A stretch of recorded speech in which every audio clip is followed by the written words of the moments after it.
और paper leak का आरोप जिस पे आप लगा रहे हैं उसी को आंदोलन में बुलाना चाह रहे हैं। 150 का 150 प्रश्न अलग अलग हो, कोई लिखित प्रमाण, कोई वीडियो है चेयरमैन का। और जो कुछ शिक्षक आए थे वो अपने कोचिंग से नीट और रेलवे के स्टूडेंट्स को बस से लेके आए थे, वो सिर्फ हाईजैक करने आए थे। प्रशांत किशोर को आंदोलन में लाने में आपकी क्या भूमिका? मैं बता रहा हूं, और इसी चलते तो मुझे आंदोलन से हटना पड़ा। रहमान सर, खान सर को आंदोलन में कौन लेके? आरजेडी कहती है कि दिलीप यादव जो है, दिलीप कुमार जो है बीजेपी के प्रायोजित हैं। बीजेपी कहती है चूंकि यादव है तो आरजेडी के आदमी। आप बताइए किसके? पैसे के जहां तक बात है, हमारे पास पैसा का ही घोर अभाव है और इसीलिए हम युवाओं के लिए चाह कर भी बहुत कुछ नहीं कर पाते हैं। आंदोलन के नाम पे, केस के नाम पे पैसा वसूली होता है, स्टूडेंट से भी और कोचिंग संचालकों से भी पैसा वसूला जाता है बहुत लोगों के द्वारा। और मैं इस चीज को जानता हूं, कई लोगों पे तो अभी एफआईआर दर्ज है, क्योंकि बहुत सारे लोग QR कोड, स्कैनर ये सब डाल के पैसा मंगा रहे थे। पैसे की उगाही की है बहुत सारे लोग तो, और कोचिंग संचालकों से भी लिए हैं 4-5 लोग। और यहां तक आपको आश्चर्य लगेगा कि यूपी के कुछ लोग, बिहार के छात्र आंदोलन में एक बड़ा नाम दिलीप कुमार उर्फ दिलीप यादव का है। दिलीप यादव लगातार छात्रों के हितों की रक्षा के लिए विभिन्न प्लेटफॉर्म पर जन आंदोलन करते हैं, लेकिन बड़ी पहचान इन्हें मिली बिहार लोक सेवा आयोग के इस नए आंदोलन को लेकर। इसमें कई सारे लोगों ने चेहरा चमका लिया। आप सच टॉक को देख रहे हैं, मेरा नाम अनूप नारायण सिंह है और आज हमारे साथ खुद दिलीप यादव हैं, तो जाहिर सी बात है वो तमाम सवाल पूछे जाएंगे जो सवाल आप भी इनसे पूछना चाहते हैं। सबसे पहले स्वागत जी, बहुत बहुत धन्यवाद। छात्र नेता हैं आप? जी बिल्कुल। छात्रों के हितों की रक्षा के लिए लड़ाई लड़ते हैं? बिल्कुल। लेकिन बिहार लोक सेवा आयोग की जिस आंदोलन की शुरुआत आपने की, फिर कहाँ गायब हो? देखिए, हम गायब नहीं हुए थे। और सबसे पहले मैं थोड़ा करेक्ट करना चाहूँगा आपको कि दिलीप कुमार मेरा नाम है। और जहाँ तक छात्रों की बात है तो हम आंदोलन में शुरू से थे, लेकिन हम सिद्धांतों के साथ समझौता नहीं करते हैं। हम सच्चाई के रास्ते पे चलते हैं, ईमानदारी से काम करते हैं और इसके साथ कोई समझौता हम नहीं कर सकते हैं और न किए हैं अभी तक, ना आगे करेंगे। और जिस आंदोलन में जिस पे आरोप लग रहा था पेपर लीक का, और ये पेपर लीक के खिलाफ आंदोलन था 17वीं री एग्जाम का, और पेपर लीक का आरोप जिस पे आप लगा रहे हैं उसी को आंदोलन में बुलाना चाह रहे थे और नेताओं को आंदोलन में बुलाने की बात हो रही। तो हमने कहा कि अगर नेता लोग आएंगे तो सरकार और आयोग यही कहेगी कि ये विपक्षी पार्टी आंदोलन करवा रही है, चाहे किसी की भी सरकार रहे, वो ऐसा ही होता है। तो इसलिए हम अपने आंदोलन में शुरू से ही ये चीज़ रखे हैं कि आंदोलन में नेता और टीचर नहीं आवे। छात्र का मतलब छात्र आवे, यानी स्टूडेंट्स आवे, छात्र छात्राएं आंदोलन में आवे, छात्र आंदोलन विशुद्ध रूप से हो। और इसलिए देखिएगा कि कई आंदोलन सफल भी हुआ है। 4 बड़ी परीक्षा आएंगे हम इन सब सवालों पर चर्चा करेंगे। दिलीप कुमार जी, आपने नाम करेक्ट करा दिया। नाम में हमने यादव इसलिए जोड़ा कि बिहार में जातीय जनगणना हो गई और देश में होने जा रही है, वो मुद्दा अलग है। लेकिन जिस मुद्दे पे बात करेंगे, बीपीएससी में नॉर्मलाइजेशन होने वाला है, ये बात दिलीप कुमार को कैसे पता? देखिए, ये मुझे ही नहीं बल्कि ये 5 लाख बीपीएससी अभ्यर्थियों को और इसके अलावा भी बिहार के समस्त स्टूडेंट्स को और बाहर के स्टूडेंट को भी पता था, क्योंकि बीपीएससी के चेयरमैन सर ने खुद जुलाई महीने में ही कई बार मीडिया के सामने ये कहा कि हम नॉर्मलाइजेशन लागू करेंगे बीपीएससी की आगामी सभी परीक्षाओं में और सरप्राइजिंग एलिमेंट देंगे। अलग अलग कलर में क्वेश्चन रहेगा और अलग अलग सेट में भी क्वेश्चन रहेगा, और कौन सा सेट किस जिला में देंगे हम ये उसी समय बताएंगे जिस समय क्वेश्चन देना होगा, माने परीक्षा सेंटर पे परीक्षा के समय। और हो सकता है एक ही जिला में अलग अलग सेंटर पे, मतलब मान लेते हैं हम पटना जिला की बात करें तो पटना जिला में भी एक ही सेट का क्वेश्चन नहीं दिया जाएगा। हो सकता है तीन अलग अलग सेट का भी क्वेश्चन दे सकते हैं, जिसमें कि 150 का 150 प्रश्न अलग अलग हो। कोई लिखित प्रमाण, कोई वीडियो है चेयरमैन का, वीडियो है। चलिए, आपने वीडियो देखा, छात्रों ने वीडियो देखा। बीपीएससी के पीटी की तारीख तय हो गई, डाउनलोड होने लगा फटाफट एडमिट कार्ड। दिलीप यादव छात्रों को लेकर घेराव करने पहुंच गए बिहार लोक सेवा। जी बिल्कुल, हमने ये कहा था कि बीपीएससी एक नोटिस जारी कर दे कि वो 17वीं परीक्षा पीटी में नॉर्मलाइजेशन लागू कर रही है कि नहीं कर रही है, क्योंकि भाई उहापोह की स्थिति है। तो बीपीएससी को नोटिस जारी करने में क्या दिक्कत, यही तो हम मांग कर रहे थे। और जब 6 तारीख को हम लोग आंदोलन करते हैं तो शाम में नोटिस जारी होता है कि नॉर्मलाइजेशन लागू नहीं होगा। यही चीज़ 5 तारीख को भी कर सकते थे, 4 तारीख को भी क्यों नहीं किया गया? तो इसका मतलब बीपीएससी के मन में था, जैसे आप देखिए ई ऑप्शन बीपीएससी पीटी में अचानक से लाया गया था कुछ साल पहले, 60 से 62 में शायद। आंदोलन पर बात कर लेते हैं। तो पीटी परीक्षा रद्द करने की मांग को लेकर आपने आंदोलन किया, लाठीचार्ज हुआ, आपको भी चोट लगी, गर्दनीबाग धरना स्थल पहुंचे। उसका बिहार के तमाम बड़े शिक्षक वहां आ गए, आंदोलन 2 गुटों में बट गया। देखिए, दो गुटों में नहीं बटा था, बीपीएससी का एक ही गुट था और जो कुछ शिक्षक आए थे वो अपने कोचिंग से नीट और रेलवे के स्टूडेंट्स को बस से लेके आए थे, वो सिर्फ हाईजैक करने आए थे। और 6 तारीख की ये बात है, 6 दिसंबर की, और गिरफ्तारी होती है दिलीप कुमार की और उसी समय नोटिस भी आता है कि नॉर्मलाइजेशन लागू नहीं होगा और दिलीप कुमार को गिरफ्तार किया जाता है। लेकिन एक कोचिंग शिक्षक के द्वारा अपने चैनल के माध्यम से ये फैलाई जाती है बात कि फलना शिक्षक को गिरफ्तार कर लिया गया और सारे चैनलों पे, न्यूज चैनलों पे चलने लगता है, नेशनल लोकल सब चैनल आपके गिरफ्तारी की खबर को दबाने के लिए बस। अब पता नहीं उनकी क्या मंशा थी। और अगले दिन बिहार पुलिस ने खुद वीडियो जारी करके कहा कि गिरफ्तार नहीं किया गया उनको, और तब जाके हॉस्पिटल में भर्ती हो जाते कितने दिनों तक आप जेल में रहे? 6 या 7 दिन रहे हैं जेल में। 12 तारीख को हम निकले हैं शाम में, निकलना था 11 को ही, लेकिन 12 को निकले। अब ये भी समझिए क्या साजिश चल रही थी मेरे खिलाफ। कौन आपके लिए खड़ा था? देखिए, बहुत लोग खड़े थे, वकील का एक पैनल खड़ा हो गया सिविल कोर्ट में, स्टूडेंट्स खड़े थे, देश भर के स्टूडेंट्स खड़े हो गए, कई समाज सेवी बुद्धिजीवी खड़े हो गए, बहुत सारे शिक्षक थे जो हमारे समर्थन में थे। थोड़ा सा हम कड़वा सवाल आपसे इसलिए पूछेंगे कि ज़्यादा मीठा होते होते अब तो मेंस तक मामला पहुंच गया है और इस मामले पे चूंकि कोर्ट का आदेश है इसलिए हम उस पर नहीं जाएंगे, आप ही पर ज़्यादा सवाल पूछ लेते हैं। तो आप जेल जाते हैं, जेल से छूट के चले आते हैं, प्रशांत किशोर की एंट्री कैसे हुई? देखिए, ये दोबारा जब आंदोलन हुआ उसमें ये लोग आए थे। 18 दिसंबर से जो आंदोलन हुआ, उसमें क्या भूमिका थी? री एग्जाम क्या मांग, प्रशांत किशोर को आंदोलन में लाने में आपकी क्या भूमिका? मैं बता रहा हूँ। तो 18 और 19 को हम आंदोलन में थे। हमने आंदोलन से एक दिन पहले आह्वान भी किया था कि सभी लोग गर्दनीबाग पहुंचिए, और 18-19 तक मैं था। 19 के शाम से मैं वहाँ से इसलिए हट गया था क्योंकि कुछ लोग उसमें, कुछ कोचिंग शिक्षक और कुछ 8-10 स्टूडेंट थे, जो बाद में पता चला कि ये लोग किसी न किसी नेता या कोचिंग शिक्षक के एजेंट थे जो चाहते थे कि दिलीप कुमार साइड हो जाए, क्योंकि हमारे रहते कोई नेता नहीं आ सकते थे, न ही कोई ऐसे शिक्षक आ सकते थे जिस पे पेपर लीक का आरोप लगा हो। तो हम इसी चीज़ का विरोध कर रहे थे कि कोई नेता नहीं आना चाहिए, नहीं तो सरकार और आयोग कहेगी कि ये पॉलिटिकल पार्टी, ये विपक्ष के नेता करवा रहे। तो हमने इस चीज़ को रखा था। लेकिन जब कुछ लोग ये करने लगे कि नहीं आना ही चाहिए। कुछ लोग कौन थे? स्टूडेंट्स थे, उसमें से बीपीएससी अभ्यर्थी ही थे। मेरे सीधे सीधे सवाल पड़ा था, कई सारे आरोप आपके ऊपर हैं और आज आरोप ही हम जनता के सामने दिलीप कुमार से जानेंगे। प्रशांत किशोर को आंदोलन से जोड़ने में आपकी क्या भूमिका? मेरी कोई भूमिका नहीं थी। मैं तो सभी पॉलिटिकल पार्टियों का विरोध कर रहा था कि आंदोलन में नहीं आना चाहिए, और इसी चलते तो मुझे आंदोलन से हटना पड़ा। रहमान सर, खान सर को आंदोलन में कौन लेके आया? ये तो अभ्यर्थी कुछ 2-4-5 अभ्यर्थी लेके आए, बाकी जितने भी अभ्यर्थी थे वो लोग नहीं चाहते थे कि ये रहमांशु सर को कौन लेकर आया? वो भी स्टूडेंट्स लेके आए, वो तो शुरू दिन से ही थे।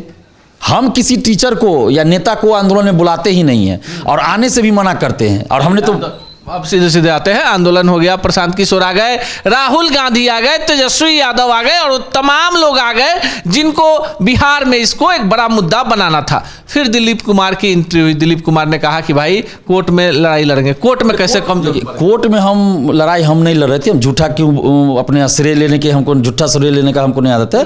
कोर्ट में अभ्यर्थी केस लड़ रहे थे और ये जनवरी में ही कोर्ट में केस चला गया था और अभ्यर्थी लड़ रहे थे, मजबूती से लड़े। ये अलग बात है कि भाई कोर्ट में हार गए अभ्यर्थी, लेकिन मजबूती से लड़ा गया। Patna high court, supreme court, सब जगह मजबूती से लड़े। लेकिन अब कोर्ट की का जो है क्या कहा जाए, उसमें अभ्यर्थी हार गए। बहुत निराशा हुई, अभ्यर्थियों को न्याय नहीं मिला। लेकिन मैंने ये कहा था कि अगर कोचिंग शिक्षक या नेता आंदोलन में रहेंगे तो फिर आंदोलन बदनाम हो जाता है। सीधे सवाल पर आते हैं। आरजेडी कहती है कि दिलीप यादव जो हैं, दिलीप कुमार जो हैं, बीजेपी के प्रायोजित हैं। बीजेपी कहती है चूंकि यादव है तो आरजेडी के आदमी। आप बताइए किसके?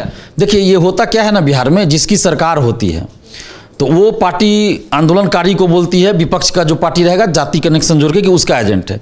जब आरजेडी विपक्ष में थी, नहीं अभी तो विपक्ष में है आरजेडी, जब सरकार में थी आरजेडी उस समय भी हमने आंदोलन किया है। आपको याद भी, डेट भी बता देंगे, 31 अगस्त 2022 को परसेंटाइल नॉर्मलाइजेशन के खिलाफ। उसके बाद 29 नवंबर को मुख्यमंत्री आवास तक हम पहुंच गए 2022 में ही। 2022 दिसंबर में बीएसएस सीजीएल 3 का पेपर लीक हुआ, उसके खिलाफ भी हमने आंदोलन किया दिसंबर में भी, और 4 जनवरी 2023 को भी, जिस समय भी हमें लाठी खानी पड़ी। 31 दिसंबर को भी और 4 जनवरी 2023 को भी लाठियाँ खानी पड़ी कई बार।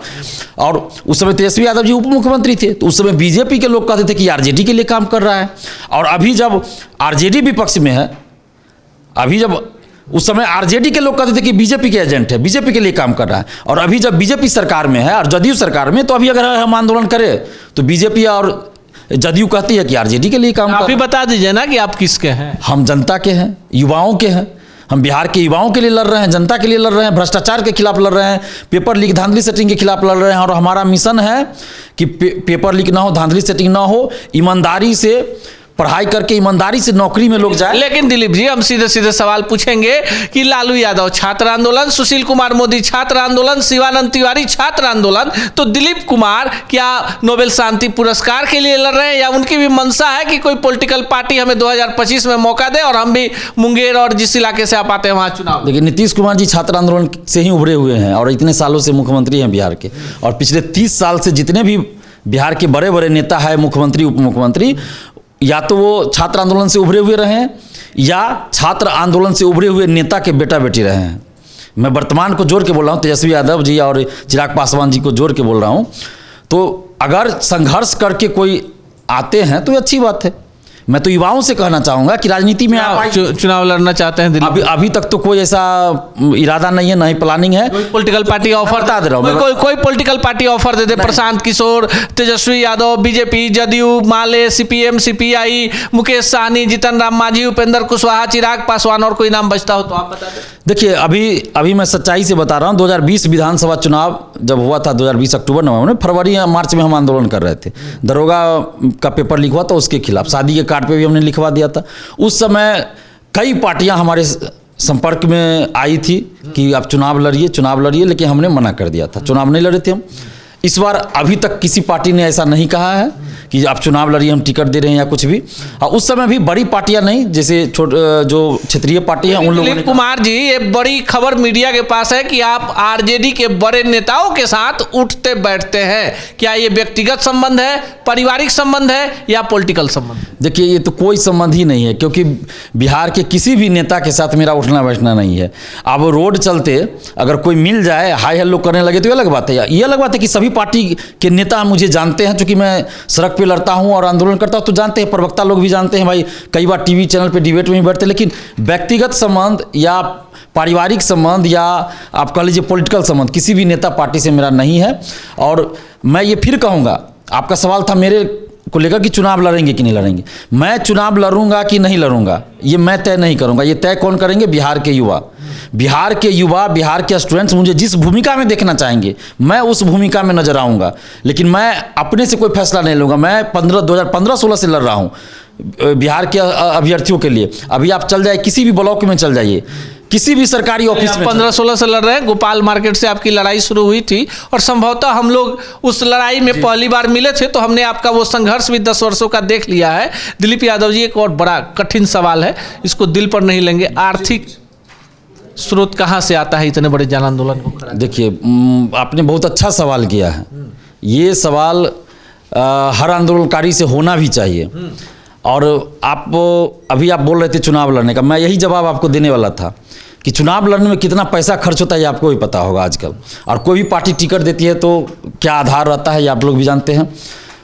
पैसे के जहाँ तक बात है, हमारे पास पैसा का ही घोर अभाव है और इसीलिए हम युवाओं के लिए चाह कर भी बहुत कुछ नहीं कर पाते हैं। नहीं तो हम पिछले 2022 में भी हमने प्लानिंग किया था कि हम पूरे बिहार जाएंगे, लॉज हॉस्टल लाइब्रेरी जाकर स्टूडेंट्स को यूनाइट करेंगे और पटना में एक बड़ा आंदोलन करेंगे ताकि कोई भी सरकार रहे युवाओं के साथ अन्याय न कर पाए।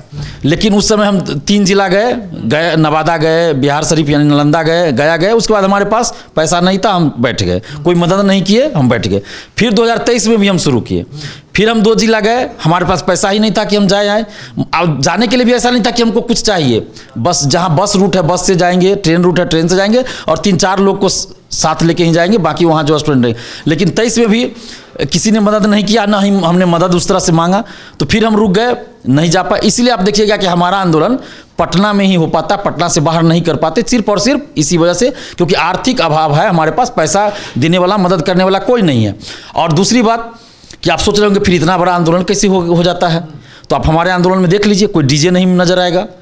कभी बहुत बार तो आंदोलन में हुआ है, बहुत बार क्या 99% बार हुआ है कि लाउड स्पीकर तक नहीं रहता है, माइक तक नहीं रहता है, हाथ में तख्ती 2-4-10 हम बना लिए, डिजिटल प्रिंट निकलवा लिए, बस वही। और किसी आंदोलन होता है कि 10-20 स्टूडेंट्स मिलके अपना चंदा करते हैं और उसी से बैनर पोस्टर बन जाता है।